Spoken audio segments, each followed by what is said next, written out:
and it is a matter of debate among homileticians. Sanukian takes a very hard stand not to do that. Others practice it often and think that it's very helpful. I think a lot of it has to do with the intent of the preacher. Are you using a cross-reference to help shed light on the text, or are you doing it as a filler? Yeah. And so a lot of it comes to the intent. And, there's a hermeneutical spiral that takes place as we work with the text. We have the text that's in front of us. We do the historical, critical analysis. We do all of the backgrounds, things that we need to do.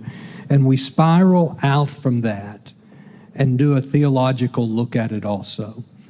How does this teaching work with the teaching of the Bible as a whole? In fact, the philosophy of Christ-centered preaching is that there's one, Christology is the key theology that all of our preaching. So that's spiraling out to where we're looking at that, especially depending on the literary form you're using. If you're using Proverbs, optimistic wisdom literature, then you're going to need to see what the Proverbs says about it other than in that one instance, because there's sometimes a proverb says this and other times it says that, and the direct opposite, and every other words in the verse are identical except for that. You also need to spiral out and see it with pessimistic wisdom literature. So we have the optimistic wisdom literature that tells you how life will work out more times than not when you're faithful to God and live this way. And then you have Job. And then you have Ecclesiastes that says, yeah, but this is how it happened to me, right?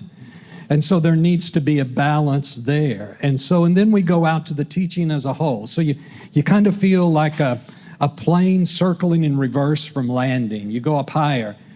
The problem comes in our preparation when we stay at that altitude and don't spiral back to the text. And now comes the homiletical choice. You have brought together all of this information. How much of it makes the sermon? The best preaching is defined by what's on the cutting room floor. It's what you chose not to say because it does not serve the transformative point. It does not serve the point of the text.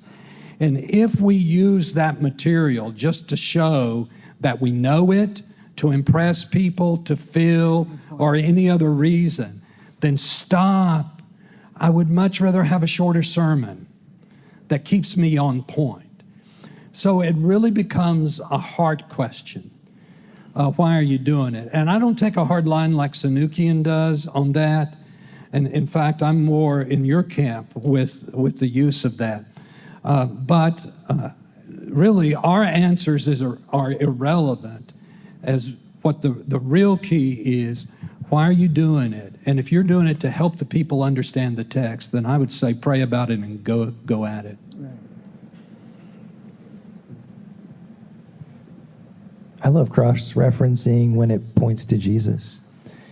For people, I think making some of those gospel connections, it's just not very common, right? And so just to be able to unveil some of that for people is some of the most exciting things that I get to do, because it's almost like an Easter egg hunt, right? Like you're going around, you're like, look at this Easter egg. Like right here, open it up, you're going to find Jesus inside.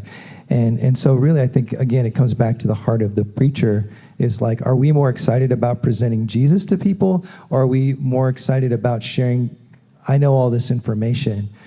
Because at the end of the day, that really doesn't matter to me. Like, I want you to see Jesus. I want you to love Jesus. I want you to be all about him. I think the point you made is, what's the purpose? That's the key. Like, if it's validating the text, I think that serves a good purpose. If it's elucidating the idea through the context of a narrative in Scripture or another passage talking about the same theme, I think it's a great idea. If it's used as an illustration to provide an example, I think it could be a good idea too. I think knowing the purpose, not just using parallel passages just to use them, but to use them for a specific purpose, I think is healthy. So Exactly what you said. Yeah, and one of the big issues is the synoptic issue. So you're preaching through Luke, and you come to a text that has a synoptic parallel somewhere. I know, like with the healing of the paralytic, in one place it's a tile roof, in another place it's a sod roof. There's information. Luke seems to add information to Mark. He seems to give additional information. So if you're preaching through Mark, then you want to bring in what Luke told you to give some inside information. Yeah. But there's a reason why Luke wrote it the way Luke wrote it. Let's let Luke speak. And the only reason I need to bring up Mark, if it is to underscore why Luke did what Luke did. Does that make sense? In other words, there's a general sense among preachers that the best way to preach the Gospels is to make kind of a gospel smoothie, where you take the stories from each one of them and you mix them together and then you tell the story. Well, that puts me back in the place of being a redactor instead of a preacher. And I need to just trust Luke and let Luke tell his story, and I need to trust Mark. And so in that case, I would say only use it if it helps me understand what Luke is saying there. It's really, it's such an insightful question. And I don't think there's a right answer to it. I think it's a case by case. And we must be led by the Spirit as we're writing our sermons. We must be led by the Spirit. Yeah, but I think your point is well taken, that, and anybody who teaches the Word will tell you that the biggest problem is it's harder to preach a shorter sermon than it is a longer sermon. And so the biggest problem is, what am I going to cut out? Because you fall in love with, what you've crafted, and a lot of it is either redundant or it's distracting. And so you have to understand what's going to serve the teaching of the text best. And it's harder to listen to a longer sermon. Oh, it is. Yeah. Except for here at my church. You guys love long sermons, so. Yeah. But I think we've all heard when someone is doing it just to be a Thompson chain reference, right? Sure. Where they're saying it, it's also said here, here, here, and here, and there's no reason why that's. And so just to piggyback off what you're saying, Jim, I think that's right. Yeah, with the length of sermons I always teach shorter is better. And I've had students remind me that John MacArthur preaches long, and he's a great preacher. And I just look at him and say, son, you're no John MacArthur.